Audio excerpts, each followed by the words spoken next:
Brandon Brands. Hey, this is Phillip Stutts from Win Big Media. And if you're trying to figure out how to be deep, connective marketing, you've got to continue to listen to Brandon Burkmeyer on Brands on Brands on Brands. In a world where advertising is ignored, business is exposed, and the only constant is change, how do you build a brand that matters?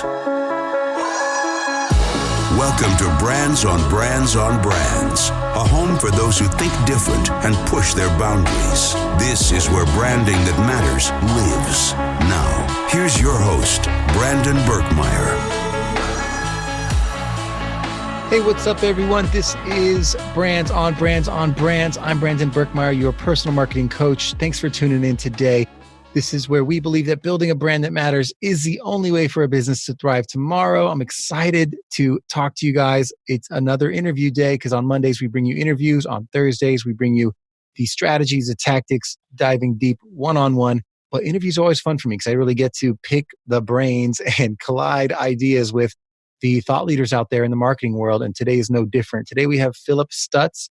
Phillip is the best-selling author of Fire Them Now, The 7 Lies Digital Marketers Sell, and one of the masterminds behind the curtain of political marketing that you guys see out there all the time. Has 20 years, more than 20 years of political and marketing experience, and has worked for multiple Fortune 200 companies over the past 2 decades and spent billions of dollars on political ads. Not to go too deep into it, but literally over 1,200, almost 1,300 elections have been won with him at the helm, including hundreds of U.S. House campaigns, dozens of U.S. Senator campaigns, and even 3 U.S. presidential victories. He's the founder of and executive chairman of Go Big Media. It's a political media firm, and the founder and CEO of Win Big Media, which is a corporate marketing agency. And together, these companies have won more than 41 national awards for marketing and creative content.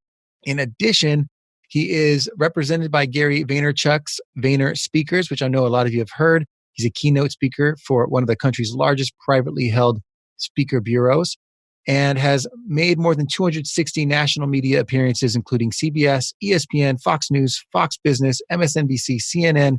The list goes on. Has also appeared on some of the world's most popular podcasts. Hopefully, he would call this one of them. But podcasts like Gary V, The Daily V, The James Altucher Show, The Adam Carolla Show, The Dr. Drew Podcast, Jay Abrams, who I look up to, absolutely, and has been lauded as a marketing genius by Fox Business, a political guru by ESPN, and the Michael Jordan of political marketing by Mike Dillard, which is my personal favorite because you guys know if you've been listening, I'm a big Michael Jordan fan. So even though I'm a Laker fan, number one, I'm a Michael Jordan fan from just when I was a kid. But I digress. Let's get back to why we are here. I had a great conversation with Phillip about marketing, but mostly about the lies that digital marketers sell. In other words, how to avoid those pitfalls of like signing up with the wrong partner agencies that are just there to take your money, that aren't actually doing the work and the rigor to find out what's going to work for your company to sell your products and services. It happens all the time. And finally, he's putting a stake in the ground and saying, this is what to do so that that doesn't happen. And we get into that. We get into his 5 steps to successful marketing programs and some of his big ideas around what you need to prioritize in your marketing program. So let's get started with that. If you guys want to check out his website, it is phillipstutts.com. That's PhillipStutts.com and winbigmedia.com. And we'll talk about that again in the show because he's offering a free marketing audit for you guys, which is not just a rinky-dink audit, like a really robust, in-depth look into your business. So listen for that. And with no further ado, here we go. Check it out. Brandon Brands. All right, let's get going. Today, I'm excited to bring to you guys our guest. Please welcome Phillip Stutts. I don't want to call you Phil. We just got to know each other. Phillip, thank you for being here with me today. Hey, so honored to be here, Brandon. Thanks for having me. Does anyone call you Phil or is that like a no-no? I actually don't care. but no one calls me Phil. Usually people don't know me call me Phil. I feel like if you're in your 20s, you can get away with Phil, and then once you're like grown No, up, I've like always gone by Philip. It's funny. People in the northeastern part of the United States, they love to shorten anybody's name. Yeah. So they just call me Phil, and I don't care. Listen, Philip is my middle name. My first name is Eugene, so I'm much happier with Phil or Philip than Eugene. So perfect. Well, we opened a can of worms there, but I've never been asked this, by the way. We're keeping it fun. It's real people we're talking to here. It's not just marketing speak the whole time. But the reason I am excited to talk to Philip today is we get to get perspective that speaks directly to business owners about how to take ownership of your marketing approach, how to avoid being exploited by your marketing partners. That's why I'm excited. It's something I've talked to before. Are you ready to go? Oh, I'm ready. Let's get started with a little bit of the inspiration, the initial inspirations for the book. What was happening in the marketing landscape that stood out for you? Yeah. At first, what got you down this rabbit hole? Well, it's gonna go into a place your listeners probably don't think, but in 2012, I was diagnosed with an incurable disease. I have an esophageal disease. It's called achalasia. It affects 1 out of 100,000 people. Most of those ones are in their 70s or 80s. I was diagnosed in my 30s. Basically, the muscles and nerves in my esophagus don't work. Therefore, food does not travel from when I swallow to my stomach, and it gets lodged anything I eat, anytime I eat, and it is incurable. And I pretty much spiraled downhill for many years after this diagnosis, and I did nothing about it. Here I am claiming to be this like disruptive person or whatever, in the marketing place. And then I literally in my own health, I did not Google the disease for 5 years. I had 15 minor procedures on my esophagus in this 5-year period and 3 major surgeries. The last major surgery, the doctor at the Mayo Clinic, because that's where I'm being treated, basically said, you're going to have to have your esophagus removed within 5 to 10 years. And you'll be on a feeding tube the rest of your life. You're very susceptible to esophageal cancer and all these things. And I remember walking out of the doctor's office and I said, I don't accept this. And this is sort of, I finally said, oh my God, why aren't I treating this disease like I do my companies, my businesses, and become an entrepreneur? Now, I don't fault the Mayo Clinic for that attitude. They see 100 patients a day. So why am I any different? And once you realize that, especially from the sort of entrepreneurial mindset, that you're going to make your success, not them. And so I pledged in that moment that I would find a cure to this rare, incurable disease with no research dollars behind it. And I would find a cure in 5 years. And this is like the ignorance of an entrepreneur is sort of a beautiful thing. And I'm completely ignorant, right? And so this all leads around back to your question, which is I decided to take this leap. I wrote an article in Inc. magazine saying I was going to find a cure. That was 3 years ago. There's too long a story. I tell it from stage, but it's too long a story. But I will tell you this. The sum of it is, in about 6 weeks, I will start the first ever clinical trial that has ever been done, not on animals, not on humans.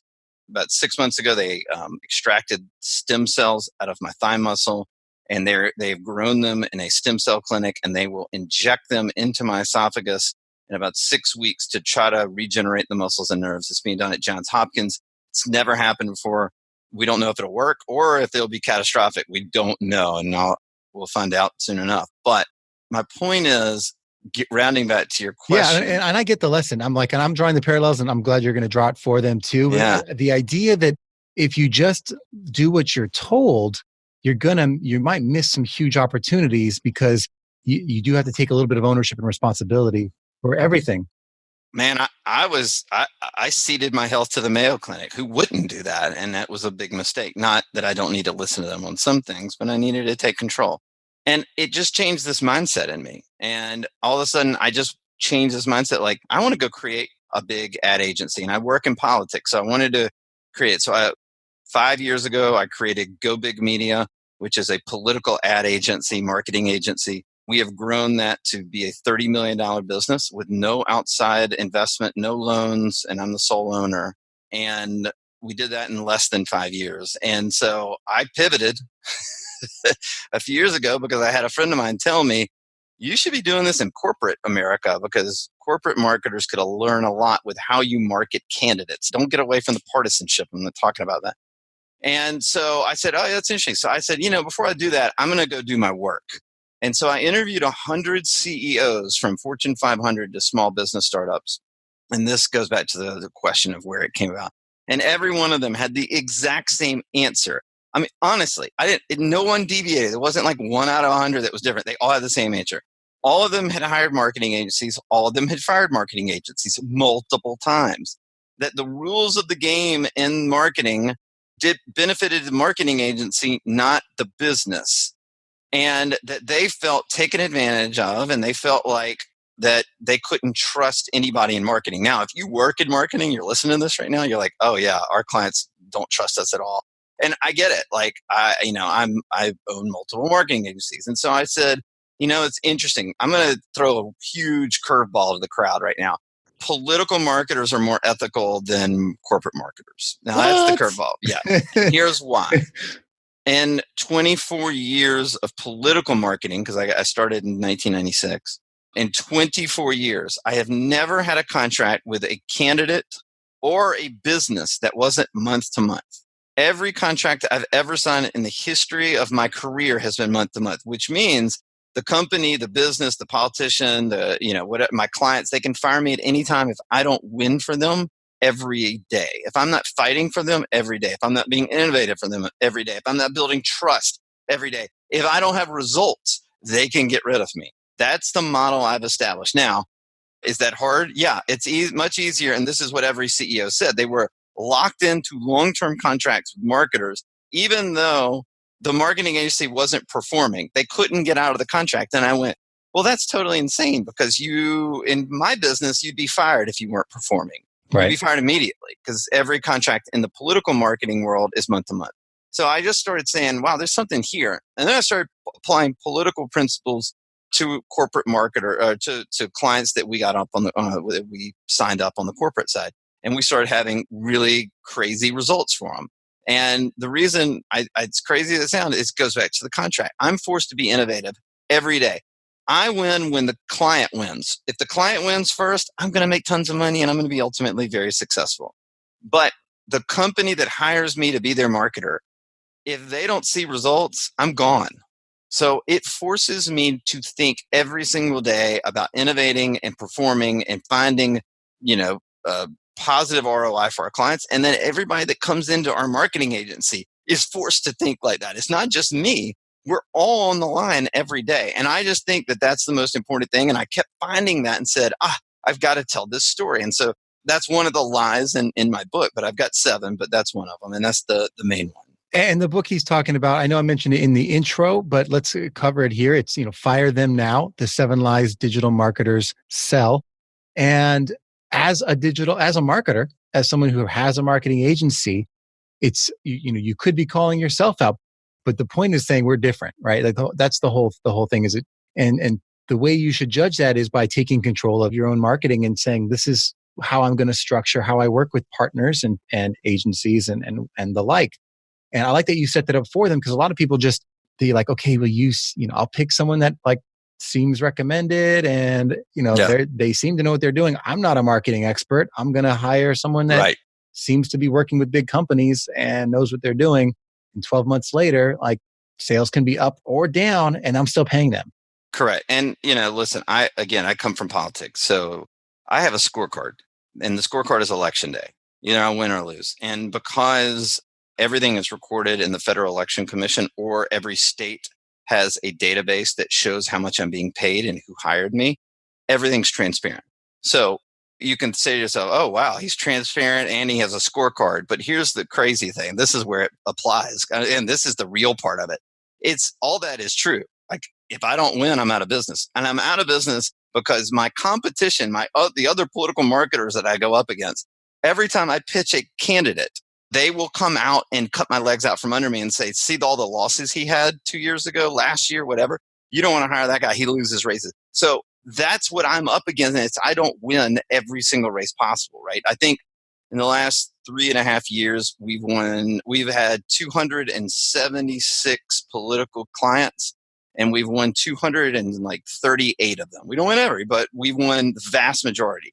And that's because our mindset is we must put their needs first. We must make sure they win. And when they win, I can leverage it to better clients, make more money, stay with that candidate for a long time. Maybe that candidate goes from mayor to governor to congressman to senator to run for president. And that's absolutely happened to me because I've worked on 8 presidential campaigns and 3 of them have won. So, I've seen that trajectory. I win when they win. And that's the whole mindset that I look at when I go to corporate marketing. And that's why we've been successful. Right. And I think a lot of people listening, especially those business owners out there that have worked with marketing agencies, haven't seen the ROI and have lost faith in marketing, even though they see other people, it works for them. Why doesn't it work for me? I don't know, but I've tried it. I've tried it with multiple people. I'm not getting what I need. I'm giving up. Let's dig into the topic of marketing and choosing your priorities. Yeah. What is it that you've done different about how you set priorities than, a traditional agency?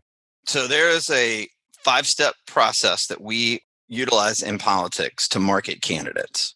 This 5-step process is what we all use. So the marketer that's running the candidate that I'm running against uses it against me, right?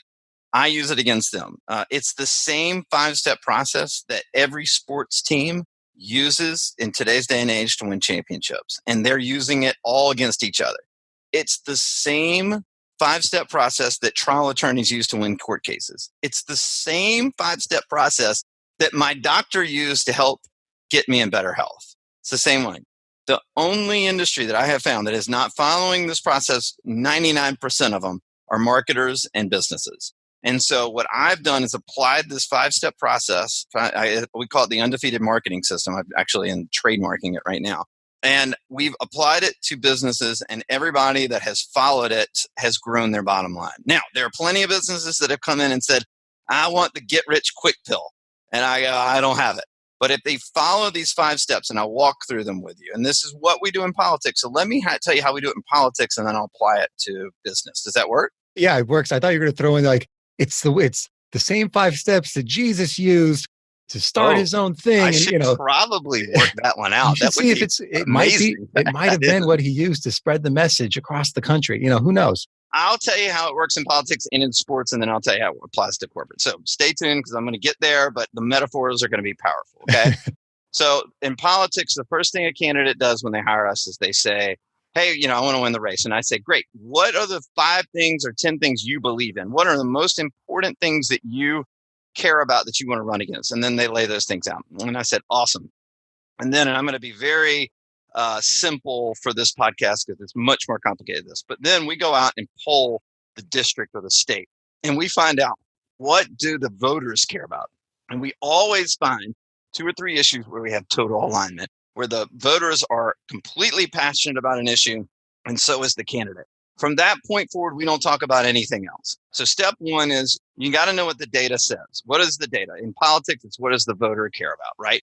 I love the politicians, but I really care about the voters. So we find alignment. And then the next thing we do based on what the voters care about, and we find that alignment of those 2 or 3 issues, we don't talk about anything else. That's it. That's all we talk about. The other 7 or 8, I don't care. We're not talking about it. Then we go out and put a complete marketing strategic plan together, right? To show them how they need to win, how they need to speak to voters, and how the campaign will run from then until election day from a marketing standpoint. Step 3 is now that we know what the voters care about and there's alignment, we take those 2 or 3 issues, we build their brand, right? Their website, their advertising, all their entire brand is going to be rebranded based on what the data told us. Step 4, now that we know those 2 or 3 things, we are going to test them 100 different ways. So there are, in this day and age, you could run 100 ads on the exact same, and I hate banners, but we could run 100 banner ads as a test. I like banners to test message and creative. I don't like banners to convert, right? So that's a way to do it at a low cost. It doesn't cost the business owner or the politician a lot of money. So we will A/B test those messages. And of 10 concepts we come up with between those 2 or 3 messages, we will find something that crushes, that rises to the top. Like if we talk about this issue in this way, there is no stopping this candidate. We know from all the testing that they are on fire. and the way you're communicating that particular message. From that point, we've eliminated, that's 1 through 4, we've eliminated all the risk. We now know what the data says. We're following the data, not a bunch of let's sit around the table and have some brainstorms. And we've now launched the campaign, the ad campaign, the marketing campaign, and we go 100 miles an hour. Those are the 5 steps. In sports, all right, let me walk through. The first thing they do after, who's your favorite? Do you like football? Well, I'm a Lakers fan. LA Okay, Lakers. great. You love the Lakers. All right, so Yeah. the Lakers have a game in 3 days. Who do they play this week? They just lost to the Bucks. Well, I saw that, but not take that one off the table. Do you know their next game? No, I don't. All right, great. They're playing the 76ers. Right. All right. The first thing that LeBron and the team is going to do is they're going to go in and watch film. They're going to study the data of their opponent, right? Right. So they're going to figure out the data. Then they're going to put a game plan together. That's your strategic plan, right? Then the owners of the company, let's say it's going to be a home game. They are cleaning the jerseys. They are cleaning the arena. They're making a great experience at the arena. That's brand. They're rebranding it based on what the customers want, right? The second thing is, what are they going to do? What are the Lakers going to do? What are LeBron and the Lakers going to do between now and game day? They're going to practice. They're going to test their game plan. They're going to see what works they think will work against the 76ers, what won't work against the 76ers. Before they do that, then they go out and play the game. So this is what every team does in sports. This is what we do in political marketing. By the way, trial attorney, same thing. Health, same thing. And when we got into the corporate marketing world, we realized nobody did this. The first step I do before you have to follow my 5 steps or you can't work with me. But the one thing we do is we built a partnership with the largest data collection company in America. We're the only marketing firm that has this partnership. And I went out and spent a lot of money to have the ability to access their platform. So I take my clients. So we've worked for a huge apparel company. We've worked for a high 8-figure health food company, and we overlaid their customer data onto this platform, and we tracked what their customers had done the previous 6 months and what they're doing in the next month. And the reason that's important is now I can tell you what those customers think, what they feel. I can tell you their top values in life. I can tell you what they go, what websites they go to, what they read. I can tell you what connected TV they're watching on their devices. And I can tell you what platforms they go on in a chronological order from highest to lowest. So if that company has a customer base that doesn't want to be on Facebook and they're running ads on Facebook, well, now you found where all marketers are going wrong. They're throwing out and saying, you need to run Facebook ads or Instagram ads. What if their customers aren't there? And so I go and find out where the data tells me to go. In addition, now I know how to market to them on the things they care about, not what the business owner wants to talk about. And I think that's a critical component. So that is step 1. Obviously, step 2 is we take that data and devise a marketing plan for them. Step 3 is we take, whether it's their website, their creative, whatever, we rebrand them based on what the customer wants to see from that company. What is important? For example, we worked with an Instagram influencer. She had almost 1 million followers. She sold beauty products. And she said, I built this platform. We're doing conferences. We're selling products. And I want to go to Facebook next. And I said, cool, but let's find out what the data says. So we overlaid her customer base, her followers. And we found out that Facebook was the 4th ranked platform for her followers. And she was about to go invest hundreds of thousands of dollars to try to win that platform. Number 1 was not Instagram either. Number 2 was Instagram. Number 1 was Pinterest. Pinterest. Right. She had never developed anything on Pinterest. The data told me where to go. And so we've developed that and saved that person millions of dollars over the long run to go to where the customer is and then talk. And we also found in the data that the customer base was very religious and very family oriented. And she was too. But she had never told anyone from stage or on Instagram the amount of money she gave to charity, which for people of faith that are faith-based, that is incredibly important. And so we said, you've got to go out and tell the story of how much money you give to charity, how much you volunteer, what you do. That builds a deeper connection. And then we built the plan, right? We rebranded around the things that the customers really cared about. We tested it and found out what worked. And then we launched to grow the brand on different platforms. And we do this with everybody. And the reason I named it and trademarked it undefeated marketing system is because we haven't lost when we've applied it. Right. So it's so critically important. First step before anything else. And here I am on brands, right? And I'm telling you right now, don't create your brand based on what you think is the most important thing about your company. It has to be about your company, but it should be about what the customer cares about. All right, I got another example. Can I keep going? Yeah, let's stop for 1 second. There's a lot to take in for the listeners, and I want them to get the value of all this. And I don't want you to lose that thought, so keep that thought. Yeah. The piece that I think what you start to hear is, but this is what all the marketers promised me to begin with. They all, say they do research, they know my consumer, they say they know what marketing channels I'm supposed to be on, and they say that they test, but I feel like there's what people say, and then there's versions of what they do that are different than the rigor that you're putting through for a lot of these the brands that you're working with. Yeah. And I think that's the difference. But knowing who's doing what and if it's working, are they actually doing the rigor that you're talking about or are they not? That seems like a hard thing to judge, especially when you're just getting to know an agency or a business to work with. Yeah. I mean, I would just say that, first of all, and I lay this out in the book, how the business owner can win, right? And I was saying this, every decision I make with a corporate client of ours, they know when they talk to me and we're going to make a decision, whether it's to go from one step to another, or it's to figure out with that, let's say step 5, which I believe should be more in the sort of, how do you develop retargeting tools? Are you prospecting versus retargeting? And then what is the balance and what is it? Everything's backed up by data. Right. When we make decisions, we all look at the data. It's not me going, well, I think you should do this, and then we're going to move you over here. And it's no, here's what the data said we should talk about. Here's the data, how your brand should be. Here's the data that says the testing that we did on these ads. Here's what worked. Here's what didn't.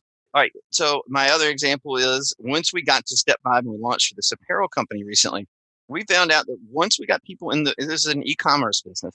Once we got people into the retargeting pools, right? So we ran ads on them and they clicked through, right? Ooh, now we know. Men bought within 3, they had seen the ad 3 times, right? So they were almost impulsive buyers for this apparel company.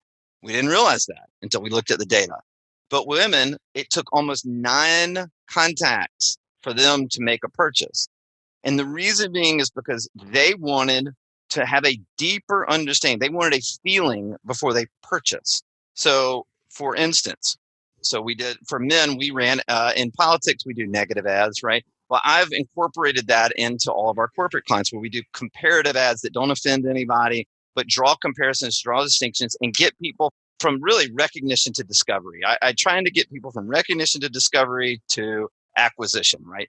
And we ran an ad that said, don't buy your clothes from a shoe company. Just don't do it. That was the test ad that blew through the roof, right? It blew through the roof with men, not women. And that was interesting. I didn't really think about that. I thought it would just work everywhere. And then I went, okay, that's interesting.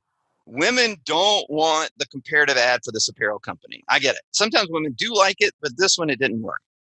But the women we ran, they said they wanted to feel, they wanted to make sure they were assured. That's what we saw in the data.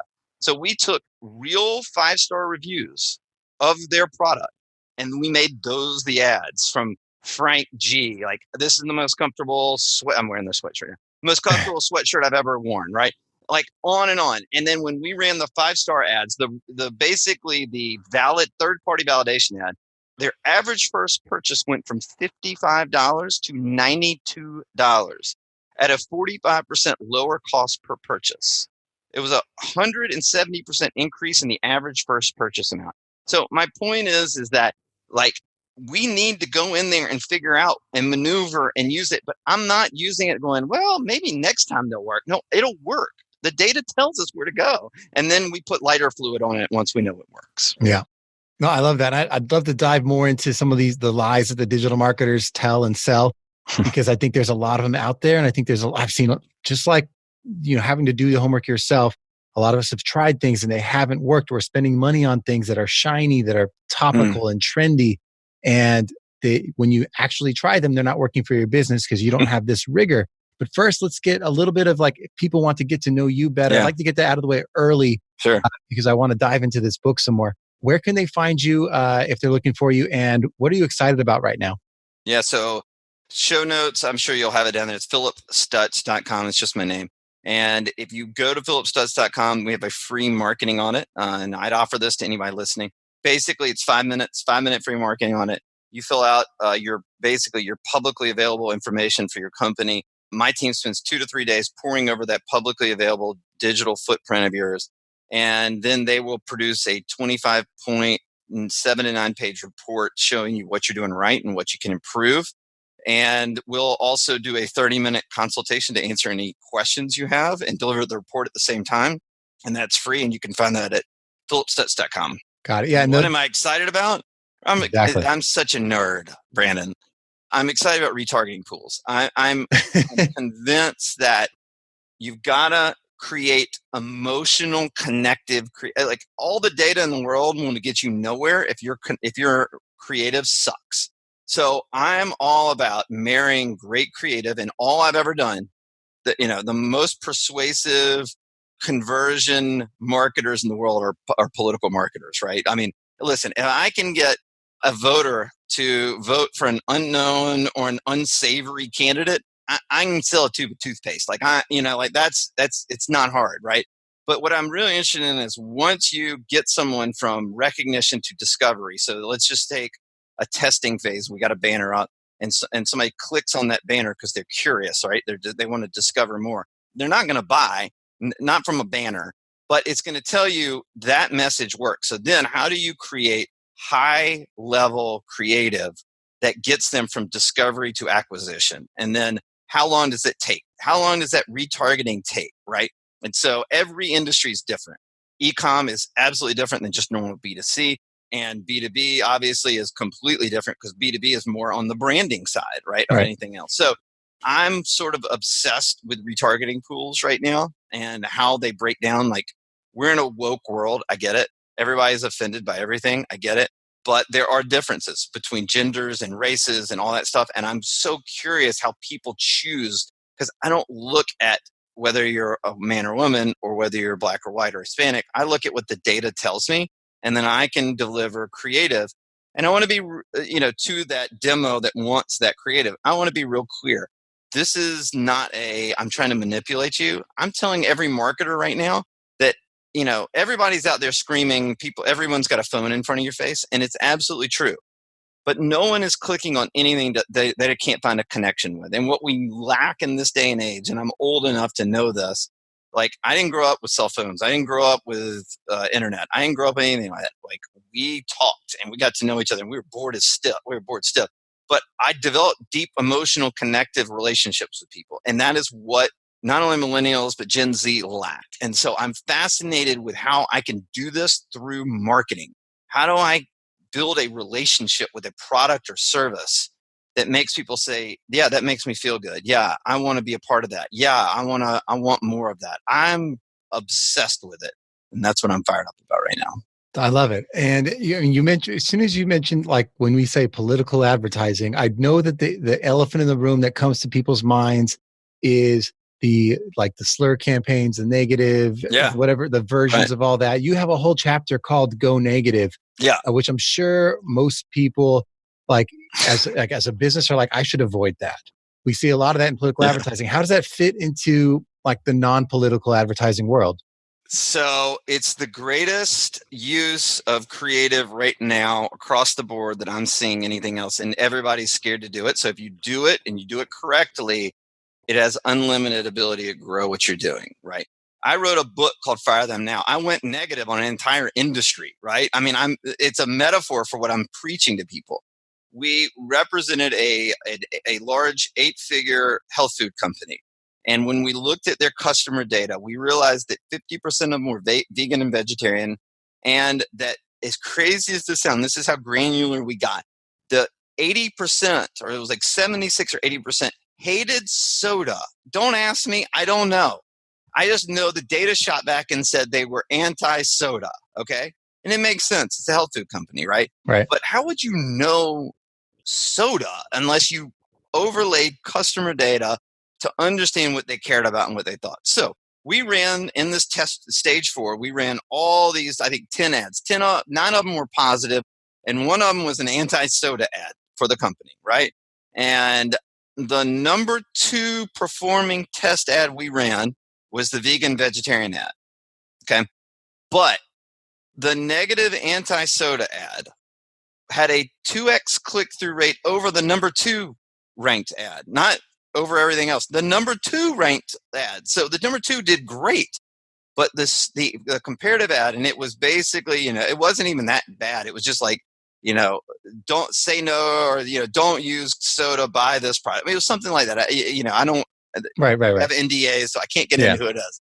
But we had a 2x click-through compared to the number 2 tested ad, and a 20% higher conversion rate over that number 2 very successful ad.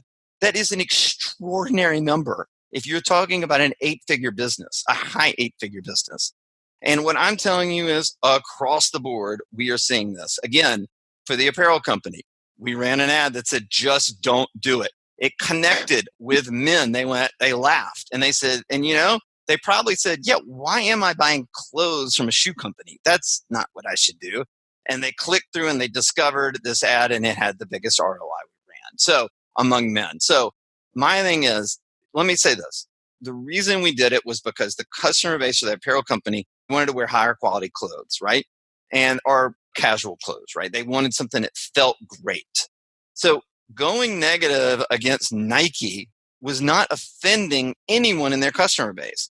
Going negative against the soda industry to a customer base that's hated soda at a 76% clip, the other 24% probably didn't care either way, and they were all vegan and vegetarian. Well, that is just good use of the data to build a bigger connection. And the reason it builds a better connection is, you're right, we're divided right now. People respond to emotional pitches and pleas. I feel like that's all I've ever done. I'm not talking about the way we did it in politics, where we take a club and knock them over the head, a politician. That's not how to do it. But you have to draw comparisons to get your ROI to a higher position.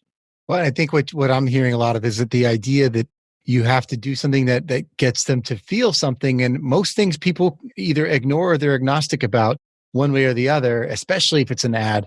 And if you can find something that triggers them to pay attention, number one, right. But it's number two, something they actually care about, and they want to know more about what you're talking about, or it brings them to either align with you or repel from you. You've got something. Yeah. People are trying to join tribes. So what I use for comparative advertising is bringing people in the tribe. They want to feel like they belong.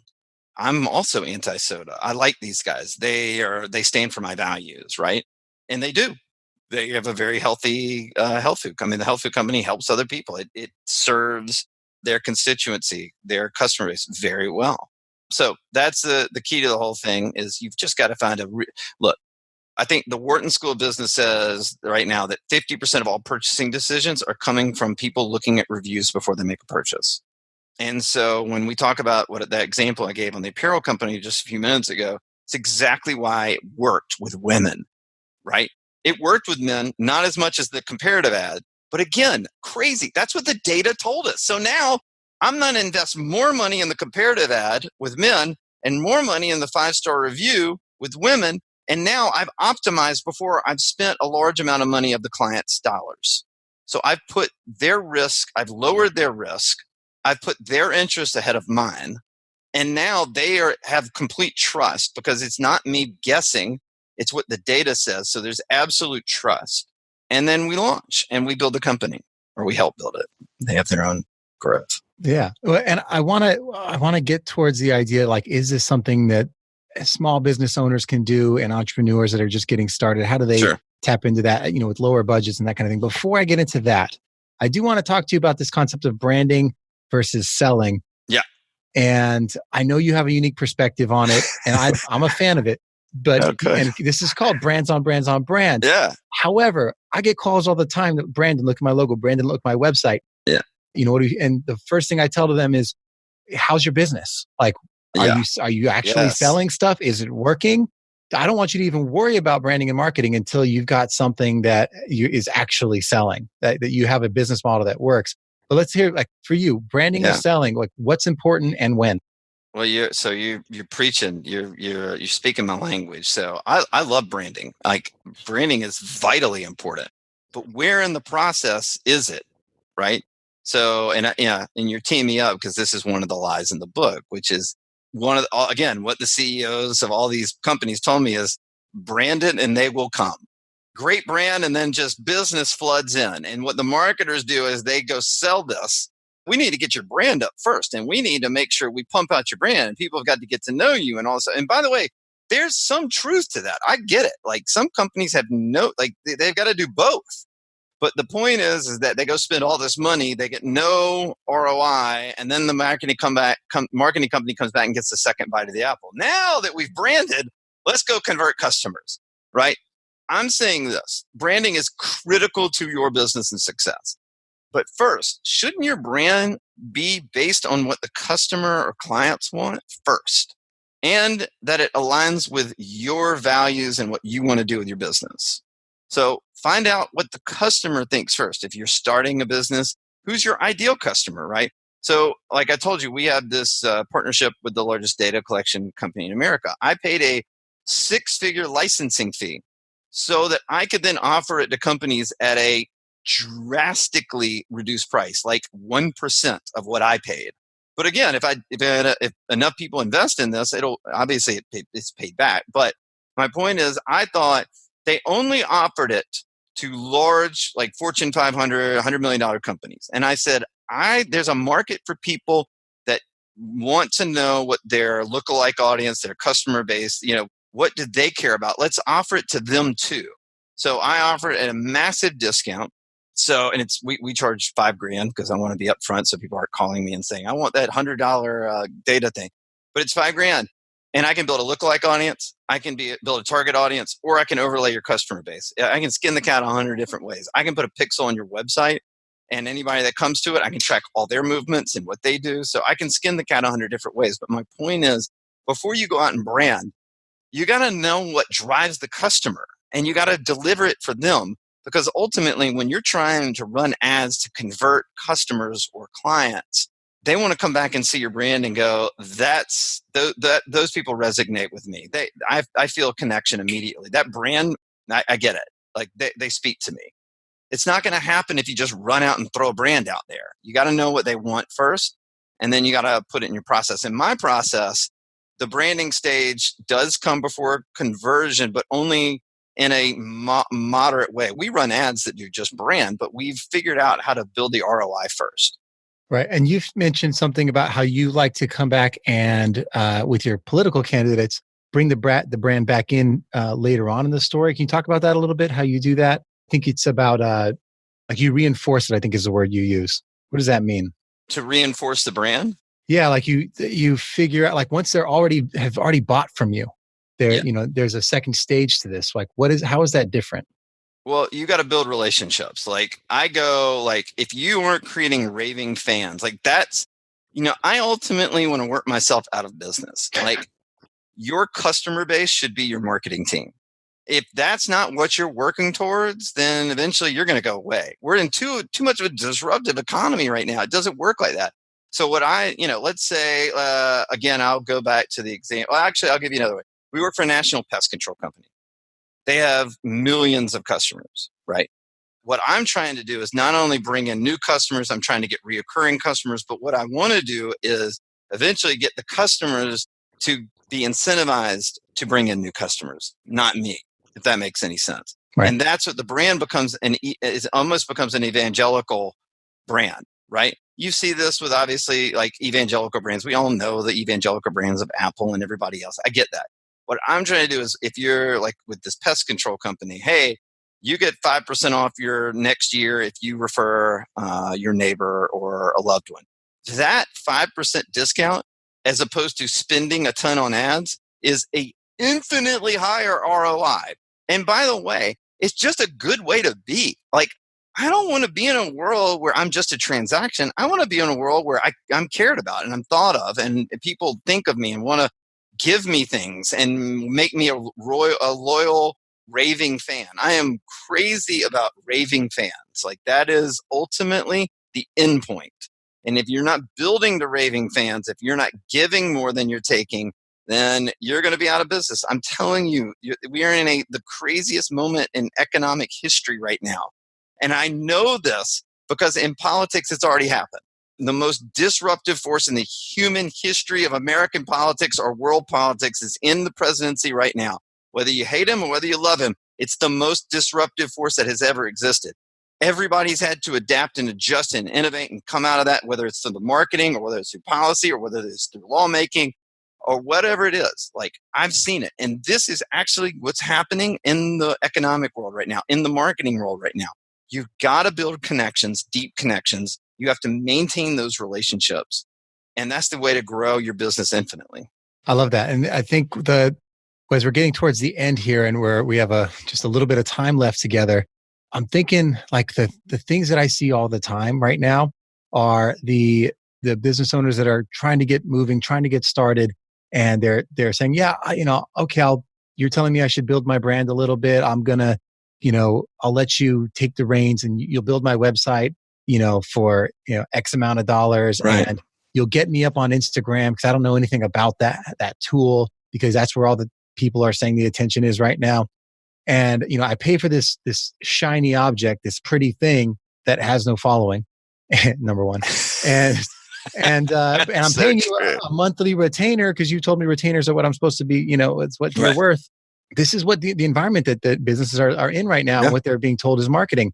What can they do different? In other words, like they're started, they don't know what to do, but and finding a partner to trust is damn near impossible. Yeah. So like, how do you take ownership and start to understand, like, yeah, I get it. You should be testing. You should learn more about your customers, but how do you get started doing that? Like, how do you find how do you find the right partners, number one, or how do you learn enough about it yourself that you aren't going to be building shiny objects that don't actually sell your product? So that's a great one. The first thing I'd say is everybody should be doing it themselves first, right?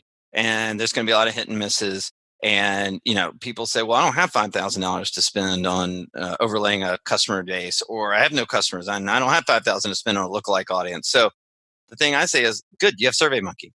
Like, be resourceful. If you're an entrepreneur or marketer, go be resourceful. Like, as goofy as this sounds, if you're not willing to hustle and you're not willing to fail, then I don't know. I'm not talking to you right now. So go out on the street and ask people what they like and do your demographic. I mean, is it perfect data? No, but find out. And you can do that. You can hustle your way out of it. Listen, Brandon, you're hustling your way in life right now. And this is what I admire about what you've built. Thank you. Like, I am too. Like, it's not easy. Like, you built very successful businesses. I've taken no money out of my businesses in 5 years. My wife wants to kill me right now. But I so believe in building sustainability. And I'm not trying to, my company is called Go Big and Win Big Media, the two companies. But I'm really not trying to I don't have infinity.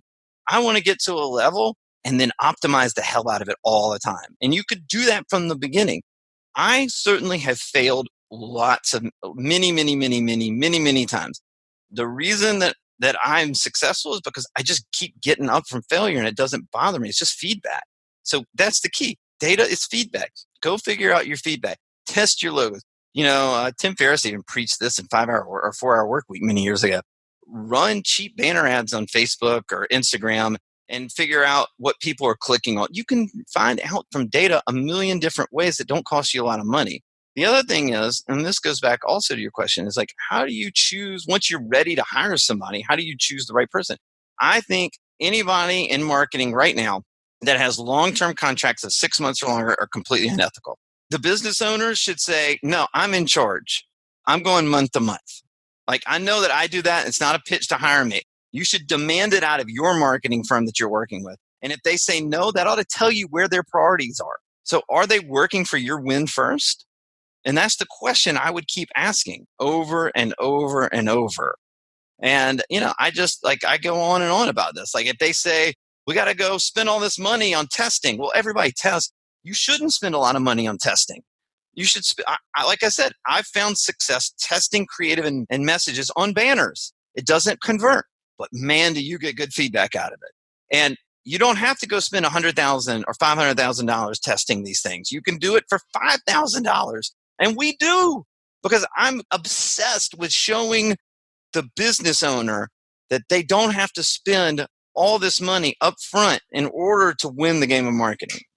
I think that's huge. And it's something I've preached here definitely. I also think, building project-based work instead of retainer-based work, and when you're getting started, is huge. You could say, what's the start and end of this? What are the results I'm going to get for the thing I'm building? Sure, maybe I just need a website, but I don't need you to maintain it, for $1,000 a month. Right. Maybe I just need you to build one Facebook ad. Yeah. And I can learn how to run it myself or whatever the thing is. And then get that feedback. The example I'm about to give you, please, I'm not asking for every startup to give me a buzz. You're certainly welcome to. But we've done so much work in the pest control industry, right? For national chains, that a competitor entered the marketplace and they just didn't have a lot of money. And they came to us and they worked for these big national pest control chains and they wanted to start their own. And they loved working with us. So soon as they started, they've been working for a year. They've gotten it now to be a seven-figure business. And they came to us and they said, we got to have you guys our marketers. You guys, we love working with you guys and all this stuff. I said, cool. And I said, but we're starting. So what can we do to protect our risk a little bit? And we said, yeah, we know how to sell this. We've been selling it successfully for a long time. So here's what we're going to do. We're going to take a percentage of every sale. And you don't have to pay us our typical retainer. And they went, we all win. And they trust us. They know us. We've built a long-term relationship. And no one's offering that. No marketers out there are offering that. Well, my thing is, you should.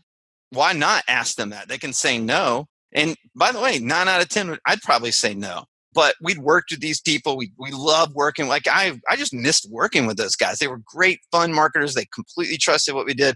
So in that particular company, they were working for a national chain.